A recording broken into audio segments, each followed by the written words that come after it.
अयोध्या अर्थात वह नगरी जिसे युद्ध कर जीता ना जा सके। अयोध्या को भारत के सबसे प्राचीन नगरों में गिना जाता है, जिसे वेदों व ग्रंथों की स्थली कहते हैं, और न जाने कितने विद्वानों ने यहाँ पर जन्म लिया। ये कहानी इसी अयोध्या नगरी के छोटे से क्षेत्र की है।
ये कहानी इसी अयोध्या नगरी के एक छोटे से क्षेत्र की छोटे से प्राथमिक स्कूल की है, जिसके 5वीं कक्षा में एक दीपक नाम का विद्यार्थी था।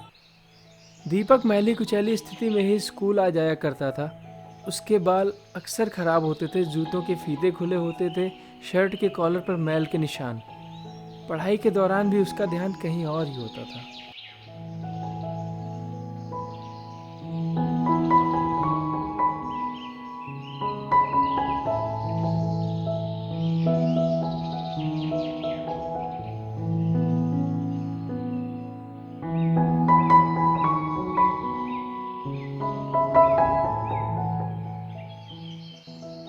इसी वर्ष उस विद्यालय में अध्यापिका के पद पर अंकिता मैम की नियुक्ति हुई।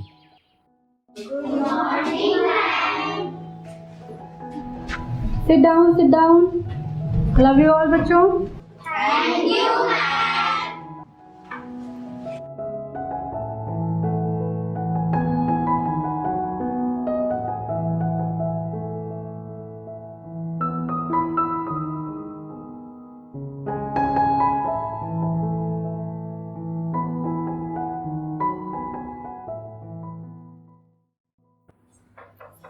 मैम ने जब बच्चों से कुछ पूछा तो उन्होंने देखा कि दीपक का ध्यान क्लास में ना होकर कहीं और ही था।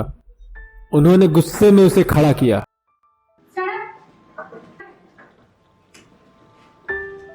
तुम ध्यान क्या है तुम्हारा? उधर क्या देख रहे हो? आंसर दे दो। आंसर नहीं पता? एक काम करो, सबसे पीछे जाओ, अब वहाँ हाथ ऊपर करके खड़े हो। दीपक ने कुछ भी नहीं बोला और मैम के कहने पर वह पीछे जाकर हाथ ऊपर करके खड़ा हो गया। अब क्लास जब तक एंड ना हो जाए वापस मत आना। धीरे धीरे मैडम को दीपक से नफरत सी होने लगी।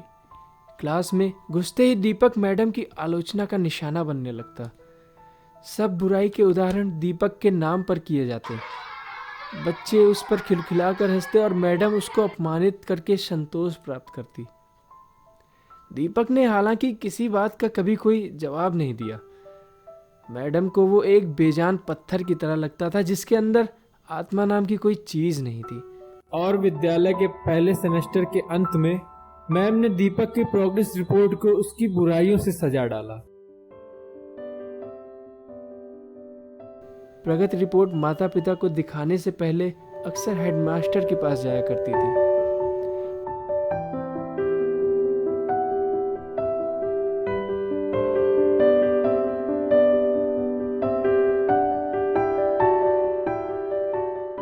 उन्होंने जब दीपक के प्रोग्रेस रिपोर्ट को देखा तो मैडम को बुला लिया।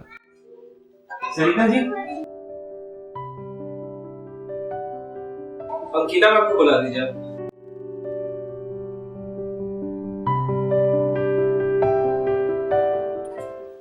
जी सर,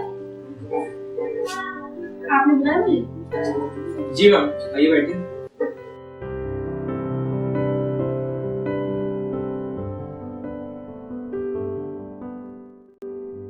मैम, ये दीपक श्रीवास्तव का जो आपने प्रोग्रेस रिपोर्ट बनाया है, उसमें आपने जितनी भी चीजें लिखी है कुछ भी उसके प्रोग्रेस से रिलेटेड नहीं है। इसमें आपने जो भी लिखा है वो चीजें या तो उसके पिताजी को अपसेट करेंगी या तो दुख पहुंचाएंगी। ये प्रोग्रेस रिपोर्ट आपने तैयार किया है, एटलीस्ट उसके प्रोग्रेस के बारे में कुछ तो आपको लिखना है। I am sorry sir, but Deepak एक बहुत ही निकम्मा और लापरवाह बच्चा है। मुझे नहीं लगता कि मैं उसके प्रोग्रेस से रिलेटेड कुछ भी लिख पाऊंगी। Sorry sir. हेडमास्टर ने एक विचार किया। उन्होंने चपरासी के हाथ मैडम की डेस्क पर दीपक के पिछले वर्षों की प्रगति की रिपोर्ट रखवा दी। अगले दिन मैडम ने कक्षा में प्रवेश किया तो रिपोर्ट पर नजर पड़ी। पलट कर देखा तो पता लगा कि यह दीपक की रिपोर्ट है। मैडम ने सोचा पिछली कक्षाओं में भी दीपक ने निश्चित ही गुल खिलाए होंगे और कक्षा 3 की रिपोर्ट खोली। रिपोर्ट में टिप्पणी पढ़कर उनकी आश्चर्य की कोई सीमा ना रही। रिपोर्ट में लिखा था, दीपक जैसा बुद्धिमान बच्चा मैंने आज तक नहीं देखा। बेहद संवेदनशील बच्चा है और अपने मित्रों एवं शिक्षकों से बेहद लगाव रखता है। दीपक ने अपनी माँ की बीमारी का बेहद प्रभाव लिया। दीपक की माँ को अंतिम चरण में कैंसर हुआ। उसका ध्यान पढ़ाई से हट रहा है। फिर रिपोर्ट कार्ड के अंत में हेडमास्टर जी ने लिखा कि दीपक की माँ मर चुकी है और इसके साथ ही दीपक के जीवन की चमक और रोशनी भी। अगले दिन जब मैडम कक्षा में दाखिल हुई तो उनका स्वभाव दीपक के लिए बिल्कुल ही बदल चुका था, क्योंकि इस क्लास में बैठे उस मायूस और गुमसुम से बच्चे के लिए जो प्यार और स्नेह वो अपने दिल में आज महसूस कर रही थी, वो कक्षा में बैठे किसी और बच्चे से बेशक अधिक था। पढ़ाई के दौरान उन्होंने रोजाना दिनचर्या की तरह एक सवाल दीपक से पूछा और हमेशा की तरह दीपक ने सिर झुका लिया। जब कुछ देर मैडम से कोई डांट फटकार और सहपाठी सहयोगियों की हंसी की आवाज उसके कानों में न पड़ी तो उसने अचंभे में अपने सिर उठाकर मैडम की ओर देखा। इत्तेफाक से आज उनके माथे पर बल न थे। वो मुस्कुरा रही थी। उन्होंने दीपक को अपने पास बुलाया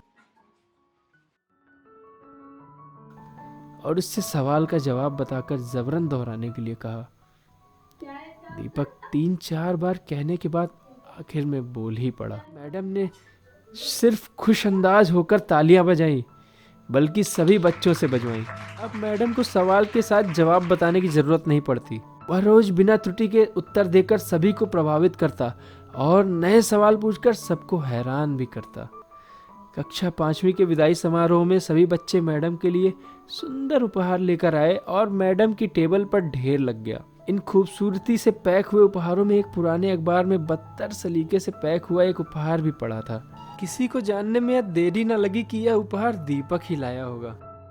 खोल कर देखा तो उसके अंदर एक महिलाओं द्वारा इस्तेमाल करने वाली इत्र की आधी इस्तेमाल की हुई शीशी और एक हाथ में पहनने वाला बड़ा सा कंगन था। इसके ज्यादातर मोती झड़ चुके थे। मिस ने चुपचाप इस इत्र को खुद पर छिड़का और हाथ में कंगन पहन लिया। आखिर दीपक से रहा न गया और मिस के पास आकर खड़ा हो गया। कुछ देर बाद उसने अटक अटक कर मैडम से बोला, मैम आज आमने से मेरी माँ की खुशबू आ रही। मैडम की आंखों में आंसू आ गए और मैडम ने दीपक को अपने गले से लगा लिया। दीपक अब दूसरे स्कूल में जाने वाला था। दीपक ने दूसरी जगह स्कूल में दाखिला ले लिया। समय बीतने लगा। दिन सप्ताह महीने और महीने साल बदलने में भला कहाँ देर लगती है। मगर हर साल के अंत में मैडम को दीपक से एक पत्र नियमित रूप से प्राप्त होता, जिसमें लिखा होता कि इस साल कई नए टीचर्स से मिला, मगर आप जैसी मैडम कोई ना था। फिर दीपक की पढ़ाई समाप्त हो गई और पत्रों का सिलसिला भी खत्म हो गया। कई साल आगे गुजरे और मैडम रिटायर हो गई। फिर अचानक से एक दिन मैम को एक और पत्र मिला।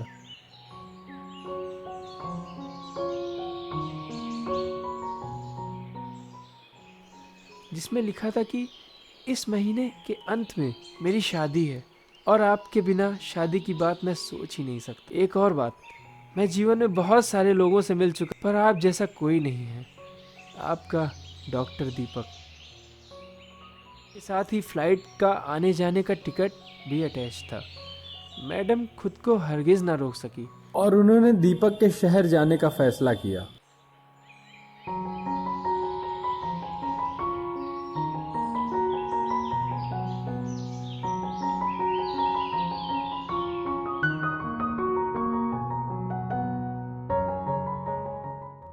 शादी की लगभग सारी तैयारियां हो चुकी थी, पर वहां फिर भी किसी खास के आने का इंतजार था। शहर के बड़े डॉक्टर, बिजनेसमैन और यहाँ तक कि वहाँ शादी कराने वाले पंडित जी भी थक गए थे कि आखिर कौन आना बाकी है। मगर दीपक समारोह में शादी के मंडप के बजाय गेट की तरफ टकटकी लगाए उनके आने का इंतजार कर रहा था।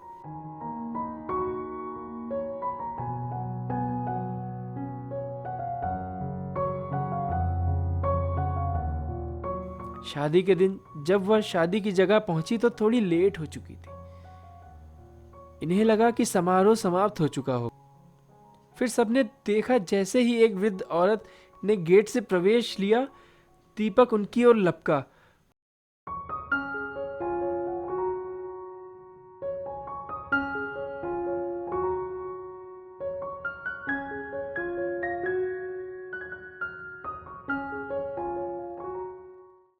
और उनका वह हाथ पकड़ लिया जिसमें अब तक वह कंगन पहना हुआ था।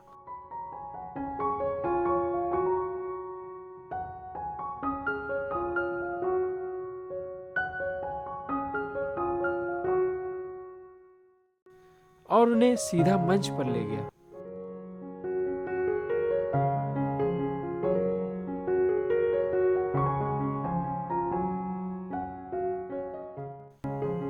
दीपक ने फिर कुछ यूं बोला, दोस्तों, आप सब अक्सर मुझसे पूछा करते थे ना मेरी माँ के बारे में, और मैं आप सबसे ये वादा किया करता था कि मैं आपको एक दिन उनसे जरूर मिलाऊंगा। ध्यान से देखिए, ये मेरी माँ है। दुनिया की सबसे अच्छी माँ है ये मेरी माँ है।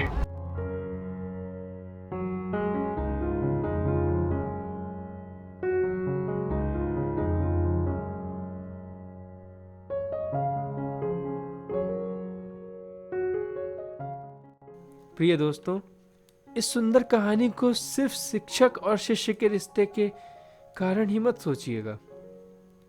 अपने आसपास देखें, दीपक जैसे कई फूल मुरझा रहे हैं जिन्हें आपका जरा सा ध्यान, प्यार और स्नेह नया जीवन दे सकता है। जय हिंद, वंदे मातरम।